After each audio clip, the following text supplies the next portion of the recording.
Agora, a Bíblia tem muito a dizer a respeito de sensualidade e lascívia e depravação. A palavra lascívia significa a tendência de incitar desejos sensuais. Sensualidade significa o apelo proposital aos sentidos físicos para satisfação pessoal. Talvez lendo um livro pornográfico ou assistindo um filme impróprio. A Bíblia diz que devemos nos abster das paixões carnais, da sensualidade que fazem guerra contra a alma. Elas estão em guerra contra a sua alma e seu espírito. E a Bíblia diz que devemos nos abster delas, ficar longe delas. E então a Bíblia usa outra palavra, réprobo.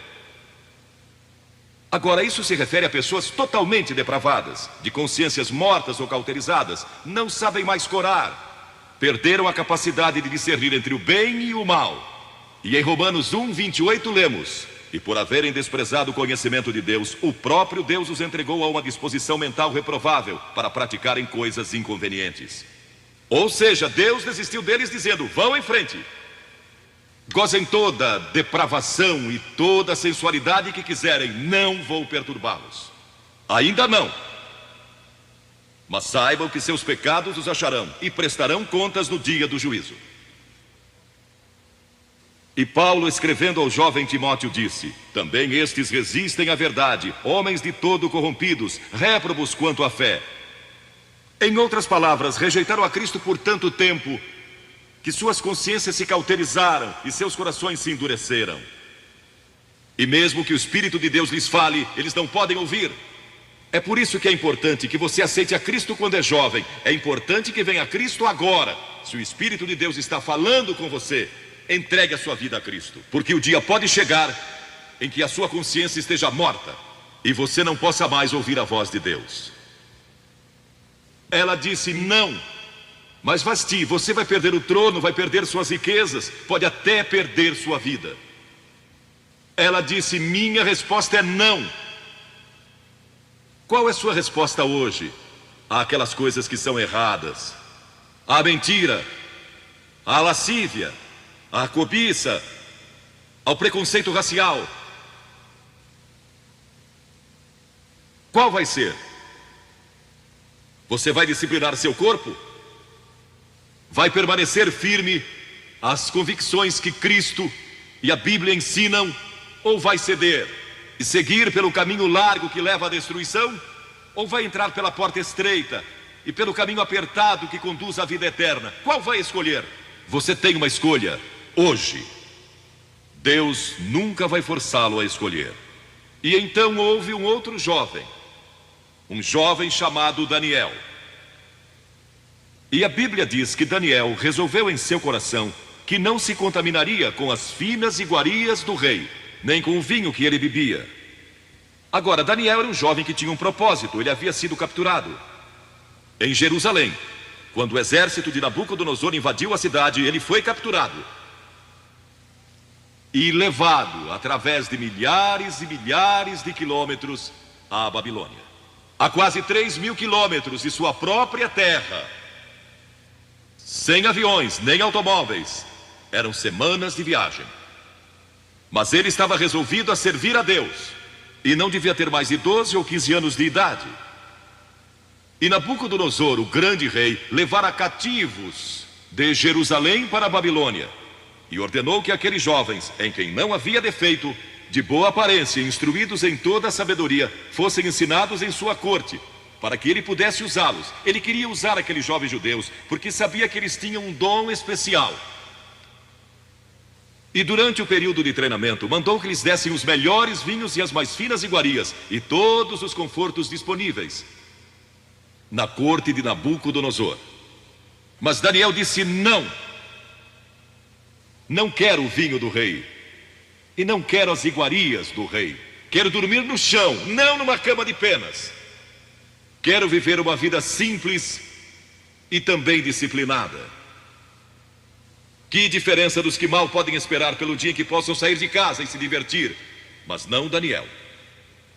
Daniel estava longe de casa e ninguém saberia se ele fizesse algumas dessas coisas. Ninguém saberia se ele tivesse uma namorada e dormisse com ela. ou se embebedasse com o melhor vinho do rei. Ninguém saberia lá em Jerusalém, e ele poderia ter se tornado muito popular. Mas esse primeiro não, quando jovem, preparou para o grande não, quando era primeiro-ministro da Babilônia. E foi lançado na cova dos leões, porque não abandonou sua fé em Deus. Nós nos contaminamos ao comer demais, ou ao nos embebedarmos, ou ao tomar drogas, ou gastando tempo demais assistindo televisão, ou indo aos cinemas. Jesus declarou em Lucas capítulo 21: acautelai-vos, para que nunca vos suceda que os vossos corações fiquem sobrecarregados com as consequências da orgia e das preocupações deste mundo, e para que aquele dia não venha sobre vós repentinamente. O apóstolo Paulo disse: não disponhais para a carne no tocante às suas concupiscências. E Pedro disse: porque basta o tempo decorrido para terdes executado a vontade dos gentios, tendo andado em dissoluções, concupiscências e em detestáveis idolatrias.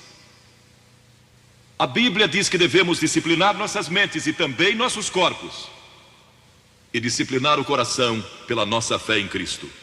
E então houve outro jovem chamado José, que foi vendido para o Egito pelos seus irmãos e se tornou escravo de um homem chamado Potifar.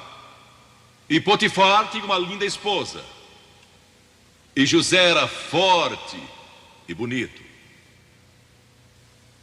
E em Gênesis, no capítulo 39, se quiserem ler a história, lemos a respeito da tentação de José. A esposa de Potifar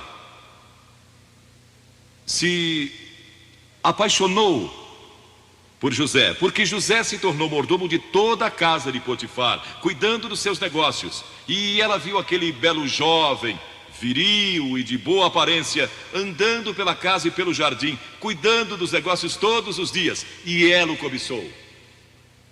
E disse: deita-te comigo. Ele disse: não. E acrescentou: não posso fazer isso ao meu senhor, que me confiou tudo o que tem, exceto sua esposa. Não posso pecar contra Deus, o Deus dos meus pais. Ele estava longe de casa, lá no Egito, quem saberia?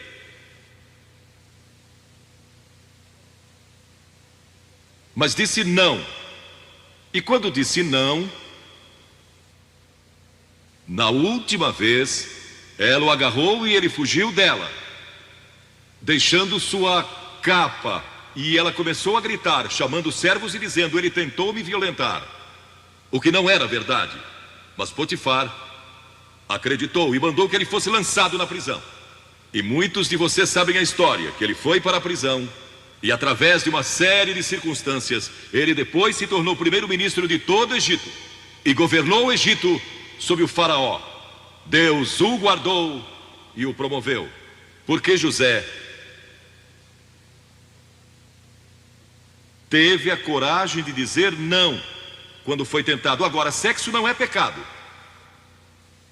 O sexo nos foi dado por Deus para a propagação da raça humana e para nosso prazer, dentro de certos limites que Deus estabeleceu para o matrimônio. As características de um cristão são autocontrole e autodisciplina. E Paulo, escrevendo a Timóteo, disse: conserva-te a ti mesmo puro. Mas como você pode se conservar puro num mundo como este? Como pode se manter puro olhando para as bancas de jornais ou assistindo a alguns filmes? Como pode se manter puro com as tentações que enfrenta todo dia? Não pode, de modo algum, exceto se Cristo está em seu coração. Ele lhe dará a força e o poder, porque nenhuma tentação lhe sobrevirá que Cristo não lhe ofereça o meio de escape. Entregue sua vida a Cristo hoje, deixe que Ele controle a sua vida, deixe Ele ser Senhor de sua vida, deixe que Ele controle essa área de sua vida, sua mente, seu corpo e sua vida sexual. Muito obrigado por assistir esse vídeo até o final, e se você gostou, não se esqueça, inscreva-se no canal, ative as notificações e deixe seu like para fortalecer nosso projeto aqui no YouTube, e comente abaixo. E aí, o que você achou do vídeo? Foi edificante? Irmãos, Que Deus abençoe, em nome de Jesus. Amém.